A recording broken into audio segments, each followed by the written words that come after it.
So, ayan. Sinasabi ko nga sa inyo, yung pag-inom ng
Hello everyone! Welcome back to our channel. So, good morning! So, ayan, actually kanina pa kami gising and maaga rin ako nagising kanina, mga around past 5 na. Since medyo napuyat ako kagabi. Anyway, ayun, nag-prepare lang ako ng food kanina, super early. Kasi nga, baon na rin ni Papa yun. So, yun, baon and breakfast. Tapos breakfast din natin today. Anyway, ayun, as you can see yung face ko, merong white. Actually, this is a mud mask by Dermaid. Ayan, nandito hawak ni baby. Baby, borrow si mommy. Borrow. So, ayun niya ipaborrow. Pero, mamaya papakita ko sa inyo yung nilagay ko sa face ko.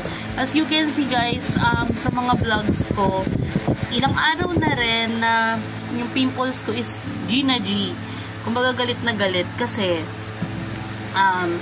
nag-breakouts ako. I don't know why. I think it's about hormones or baka may nagamit akong skincare na masyadong mataas yung oil content. So, kapag too much yung oil na nilalagay natin, which is the skincare, kapag may na-input ka sa face mo na masyadong mataas yung oil, may tendency talaga na mag-pimples ka. So, that it is. I don't know kung ano doon kasi marami naman ako nagamit na product. But, anyway, the mud mask from Dermaid is good. Ayan ha. Nag-minimize yung mga pimples ko dito. As in, natuyo siya. Mamaya hihilamusan ko na to siguro after ng breakfast. Mag-breakfast muna kami. This is the Dermaid Acne Mud Mask. Ayan. Sobrang bilis ng effect niya sa akin. Kasi kagabi lang, ayan, may kita niya, may lalagay akong picture dyan, na sobrang grabe yung acne ko, as in, ewan, siguro kaya napuyat ako dahil sa kakagalaw ko sa acne ko, kasi nga parang hindi ako mapakali, ganyan. Sa tagal ng panahon na bihira akong magkaroon ng acne, lang talaga ako ulit nagka-breakouts.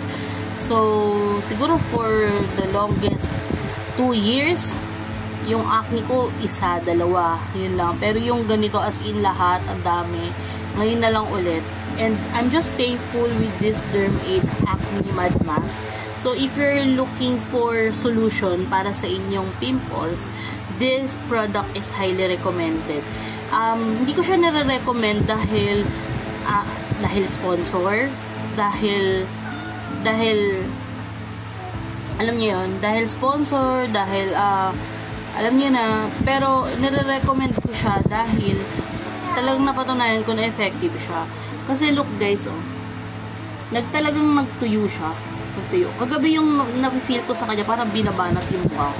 Then now, ayan na. Sobrang nag-minimize yung mga pimples. Tapos, ayun, Mamayang gabi siguro ulit kapag may nakita pa ako mga parang galit na pimples, lalagyan ko ulit. So, I'm just happy with this. Sobrang helpful and ang laking tulong niya sa akin.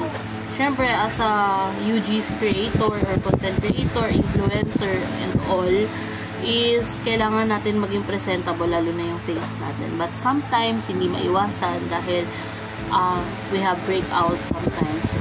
So, ayun. So, ayun, magbe-breakfast na muna kami ni baby. So, here's our breakfast for today. Nagluto lang ako ng sisig kanina. Ayan.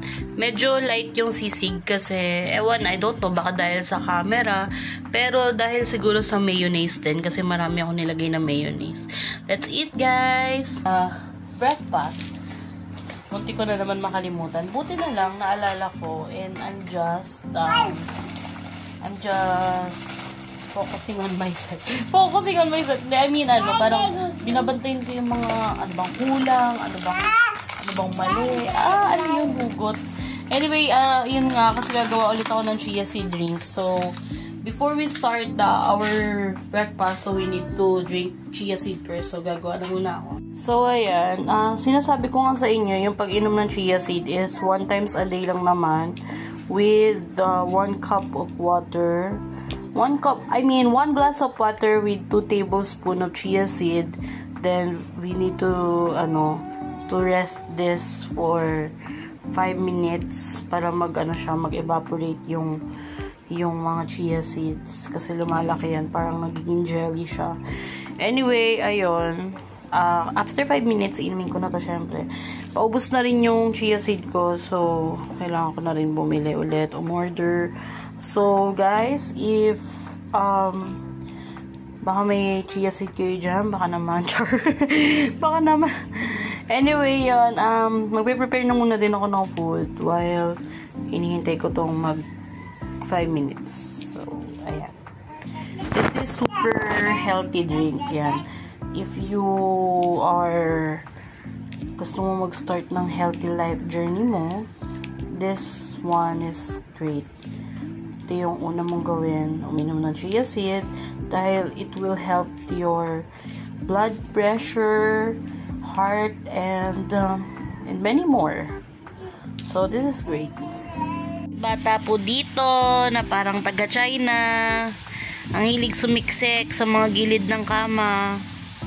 Ayan guys, so ginagawa ni baby. Pagilid-gilid siya dyan. Ayan. Parang taga-China. Tapos mamaya iiyak yan.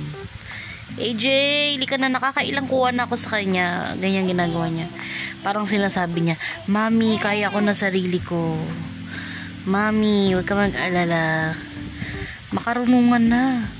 Sa edad niyang yan, sobrang makarunungan na siya. Anak, no! Come here na. Come here. Diba, wala siyang pake. So, ayan yung view kapag gising mo sa umaga. Very peaceful, puro puno. Ayan. Ito yung view palagi namin ni AJ dito. That's why I love here. Kasi, you know, everything is green. What a calm and peaceful view. I really love it. Diba? Kami lang maingay dito. Diba? I love it. Really love it. Hello everyone. So, sleep si baby ngayon. And ako naman, kakatapos ko lang mag-research ng mga about sa initiative, intuition, yung mga ganun, intuition, basta mga ganun. Kasi may ganun ako eh. Anyway, matagal na to, siguro nung pa ako, grade 1, doon nag-start yun, grade 1. Tapos habang tumatagal, mas lumalakas yung intuition ko. Up until now, na nagko-cause na siya minsan ng disturbance sa utak ko, na parang sometimes I feel it like ano siya, parang feeling ko sa gabal, sa utak ko. Pero nag-research ako, that ability is a gift. So, I need to embrace para hindi ako mahirapan. So, kailangan ko siyang i-embrace. Then, na mas aralin ko pa para mas accurate yung mga patterns and all. So, for those people na nakaka-experience ng na-experience ko, just comment down below. I just want to know. Kasi, sabi rin sa research na kailangan ko rin humingi ng payo sa mga expert na may katulad ko ability. Actually, it's a gift from, you know, the nature. And, before, ayoko nito kasi feeling ko sa gabal siya sa utak ko, ganyan.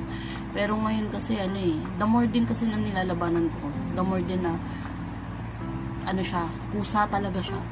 So, kailangan ko siyang, i-embrace, yakapin, aralin, para mas more accurate. Then, it's a guidance na rin for me and to my family and all. Nagagamit ko rin siya for my self-development and growth.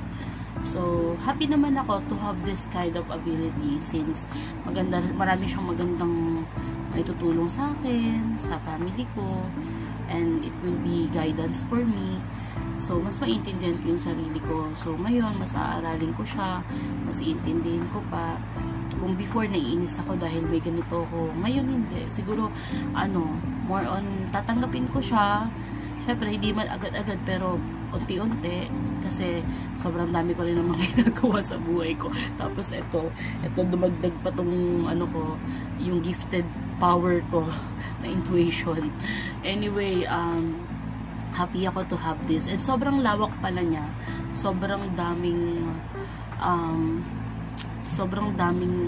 nakapaloob dun. Kasi it's all about, universe, manifestation, earth, and anything, alam niyo yun, maging mindfulness, positive, yun di talaga yung kailangan ko, actually, yung pagiging positive, since sometimes hindi maiiwasan na maging negative dahil sa mga problems dumating sa buhay natin. But if masaaralin ko tong gift na binigay sa akin ng mundo, ng kung may kapal, is mas magiging, alam niyo yun, mas mapupunta ako sa right path, mas mapupunta ako dun sa mas magandang pattern.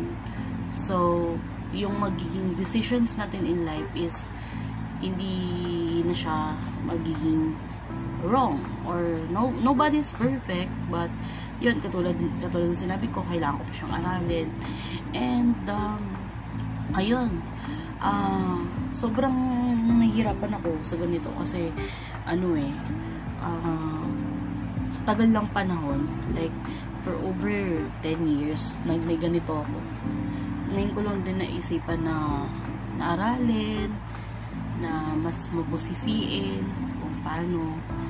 But ngayon, happy naman ako na unti-unti ko na siyang nalalaman, and nag-i-spend ako ng time for the research about this kind of intuition and all. So, ayun, happy naman ako. Gusto ko lang din i-share sa inyo para, alam niyo yung mga nangyari sa life ko.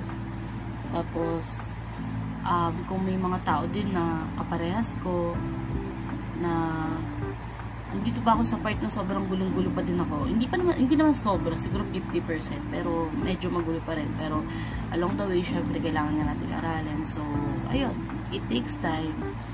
And naisip ko nga kung dati ko pa siguro to inaral or mas inintindi, siguro puro tamang decision yung mangyayari sa buhay ko. But ganun talaga, there's a time na mas maraming mangyayaring bagay before really realize the things. Kasi ako, parang bigla na lang pumasok sa isip ko na ilang beses ko siyang tinanggihan, tinakbuhan, pinilit Huwag isipin, pero kusa siyang pumapasok sa isip ko. But now, till dumating yung araw na kailangan ko siyang i-accept. Like, now. Now, this is the day. Actually, kahapon pa ako nag-research about this kind of intuition. Pero, ayun, happy naman ako. Siguro sa mga susunod na vlogs natin, much magiging better tayo as a person, as a human being, and more on, actually dati ko pa naman din ginagawa yung manifestation. Sobrang dami ko nang na-manifest na nangyari sa buhay ko, and manifestation is real, as in real, guys, real. So ayun, I'm still I'm still have faith with God. I have fear with God, but still naniniwala din ako sa mga manifestation. So, like what I said, marami na akong na-manifest na talagang nangyari. So, ayun. And this time, mas palalawakin pa natin yung aking journey about this kind of gift by the nature. So, ayun. I hope, kayo din, 'di ba? Sana bilang nare-realize ko na yung mga ganito, magkakaroon tayo ng mga daily reflection, and I hope may matutunan din kayo sa akin. So ayun, bali mag-edit na muna ako ng videos, tapos mag-shoot din ako ng ilang content for today, since yung mga PRM is naghahanap na ng output. So and magpo-post din muna din ako sa mga social medias ko. So ayun, guys, sleep nga pala si baby ngayon. Natapos na ako sa mga content ko with the other brands, past brands, itong mga nakaraan. Natapos na ako for the 4th, and yung isa naman is for approval. So makakahinga na ako ng maluwag, but today, I'm going to shoot 3 brands. Another shoot and another edit and all. So, happy naman ako kasi kahit pa paano is umuusad. Tapos, sa Friday, alis kami ni baby. So, wala ako dito. So, makakapagpahinga ako. So, ayun. Andito nga pala si baby ngayon eh. Hello, baby! May yung view niya palagi. Yan siya palagi. Sumisilip. Ayan guys. So, hinihila niya talaga yung salamin. Siya talaga nakakabasag yan eh. So, ayan. Enjoy kids lang siya dyan. Today is the day. So, gagawa na natin to ng review. Ilalagay ko na lang muna siya dito. So, ito yung magiging background setting later. So, ayan. Sobrang dami nating ano dito. Alam nyo, perfect talaga to kasi marami talagang insekto dito sa bukid. Si baby nga pala kakatapos nyo lang maligo. So, ayun. Pinaliguan ko siya. So, ayan. Ang ganda nito. Feeling ko magagamit ko to. Ganda siya. Yes. Kakatapos nyo lang maligo. Tsaka kumain na rin siya. Nagtotopak na naman siya. No, anak. Ito na. So, ayan na yung setup niya. Abangan nyo na lang yung gagawin kong content about this. So, ayan. Ayan, guys. Lumalakad siya papunta sa akin. Tingnan nyo. Hahakbang pa siya. Wait lang, tutulungan na kita. Tutulungan na kita, ayan. Hahakbang pa talaga siya dito eh, para na makadaan siya eh. O, ayan o. O, ayan na. Naglakad siya simula doon sa rep papunta dito sa akin. Kasi dedede daw siya. Very good naman eh. Naglalakad naman. Tapos ko lang gawin yung isang sinot ko na na-edit ko agad. Grabe, ang galing. In fairness naman dito kay Satin Glow, walang halong joke talaga. Walang halong pagpopromote o eme-eme. Sinubukan ko siya ngayon lang kasi nga 'di ba gumawa nga ako ng ng review. Ang ganda. I mean, siya, sa lahat siguro ng sabon na nasubukan ko, ito yung sabon na na hindi mahapde, hindi masakit. As in zero. Para siyang baby soap. Tapos ang bango niya pa. Grabe. Sobrang favorite ko na to ngayon. So, ayun. Ano lang to guys, ayan, parang pa-play sample lang ng brand. Tapos hindi pa to yung official packaging nila. So, pero, abangan nyo to, ginawan ko rin talaga to ng content. So, may isa pa akong gagawin. And happy lang ako sa mga nagiging resulta ng mga ginagawa ko ngayon kasi mas, alam niyo yun, overproductive ako today. Tapos, ayun, nakapag-edit na ako, nakapag-post na ulit ako ng content. Siguro ngayong araw, ang pinost kong content is 4. Kasi yung 3 doon is para sa isang brand. Pinapapost na nila lahat. Kung ako lang masusunod, gusto ko one at a time, everyday, isa-isang video lang ipopost ko. Pero kung may mga ganong instances na talagang sinabi ng brand na ipost ko na, wala na ako magagawa. Tapos yung isa naman is deadline na rin kasi. Kaya pinost ko na. Buti na lang, nag-mention na sila ng mga pangalan. Buti hindi ako napasama dun sa mga na-mention kasi nga sakto, nakapag-submit na ako ng output ko. So, okay na. Tapos ito na lang, itong isa. Ayan, yung From Earth Home. Tapos yung Satin Glow, okay na rin. So, I'm so happy. Si baby, naglalaro siya. Anyway, ayan, nilagyan ko lang dyan ng harang para hindi siya lumabas. All through the town. So, hinayaan ko lang siya maglaro-laro dyan. Ganyan lang naman ang buhay niya. Ayan, mabait naman yan. All to the town. Love you. Love you.